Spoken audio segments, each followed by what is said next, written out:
సోన్కు కుండ ఎత్తుకొని పోవాలా, ఏ కుండ? నెయ్యి కుండ ఎత్తుకొని పోవాలా. నెయ్యి కుండ ఎత్తుకొని పోతే అప్పుడు నేను 2 కుండలు ఎత్తుకొని పోవాలి. రోజు ఒక కోమట్ల వాళ్ళు కోమట్లవు ఏమైందంటే చిన్ను నీకు ఒక కుండ ఎత్తుకొని పోతేనే నీ కైకిలు ఇస్తా అని చెప్పేసి ఆ కోమట్ల అతను అంటాడు. రోజుకి 500 1000 రూపాయలు ఇస్తాడు. ఈ 2 కుండలు ఎత్తుకొని పోయి సోన్లో పెట్టి రావాలి.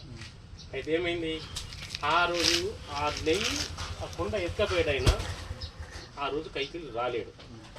ఎవరున్నారు ఆ టైంలో?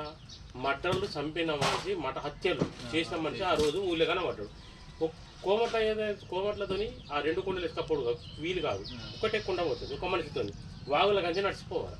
అయితే 2 కుండలు ఆ మనిషిని ఖచ్చితంగా ఆ మనిషి ఎత్తిన కుండ పోతుంది. అప్పుడు ఆ మనిషిని ఆ కుండ నీ కైకి ఇస్తారా బాబంటే రాని వరకు. కానీ కోమట్ల తనకి ఏంది భక్తి ఎక్కువ. టైం అయిందా, మనకు పొద్దున 6 అయిందంటే పూజ చేస్తున్నాడు. ఆ టైం అయిందంటే కుండ దించుకొని అక్కడ పూజ చేసి ఆయన అనుకునేది పదాలు శ్రీమన్నారాయణలో ఏదో అనుకుంటా పూజ చేసి ఒక 10 నిమిషాలు ఆపి ఈ మటర్ వేస్తే తప్ప కుండ దించి ఏంది నమ శ్రీరామన్న అంటాడు ఏమంటాడు ఏంది కాదంటే నేను అన్నట్లు వాను నేను ముచ్చట్లు అని చెప్పేసి ఈ కోమట్ల అనగానే నా భక్తుడు అప్పుడు తనకు నెత్తికెక్కి అప్పుడు ఈ కోమట్ల తను ఎట్లయితే చెప్పిన కొద్దు నేను అట్లా 4 మాటలు రోజు అన్నాడు. అట్లా రోజు ఒక 5 రోజులు 6 రోజులు అట్లా తోలుకొని తోలుకోగానే అప్పుడు కోమట్ల అతను ఫాలో అయ్యింది. ఫాలో అయ్యే అప్పుడు భక్తి ఎక్కువైపోయింది. ఈ మర్డరు హత్యల కేసులు బంద్ అయిపోయినాయి. బంద్ అయిపోగా ఏమైందంటే కోమట్ల అతను అనుకోకుండా చనిపోయింది. పుణ్యం చేసుకున్న వాళ్ళు ఎక్కడికి పోయిండు? నరకకు పోలే, స్వర్గంకు ముట్టింది, స్వర్గం పోయిండు.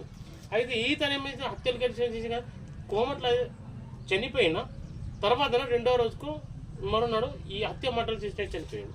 ఆ లాస్ట్ ఖాతాలో ఏమున్నది? పుణ్య హర హర నారాయణ నమో నారాయణ అన్నయ్యే లాస్ట్ ఖాతాలో ఇతర ఖాతాలో ఉన్నది. లాస్ట్కు ఉండే వరకైనా అక్కడ ఈ మనిషి నరకమా స్వర్గమా చూసింది. అక్కడ చూసే వరకు మనిషి ఏం చేసిందంటే నరకంకు పంపించే స్వర్గమైన వరకు స్వర్గంగా నూకేసింది. నరకం ఎన్ని పాపాలు చేసిన వాడిని కూడా ఆ టైంలో కొన్ని పద్యాలు నేర్చుకున్నట్ల నరకంలో పంపించి స్వర్గంలో నూకేసింది అన్నాడు. ఆ పుణ్యమే మేలుకునేది. ఇప్పుడు మా ముత్తమ్మన కూడా అరే కట్టి కులబట్టిండు పాపం ఏదో అనుకున్నాడు, ఏదో జరిగింది. ఇలా బావల్ల నీకు పుణ్యం కూడా ఎంతో ముత్తమ్మన కలగాలి. కాదు నీకు పుణ్యం కలగాల, పుణ్యం కలగాలి.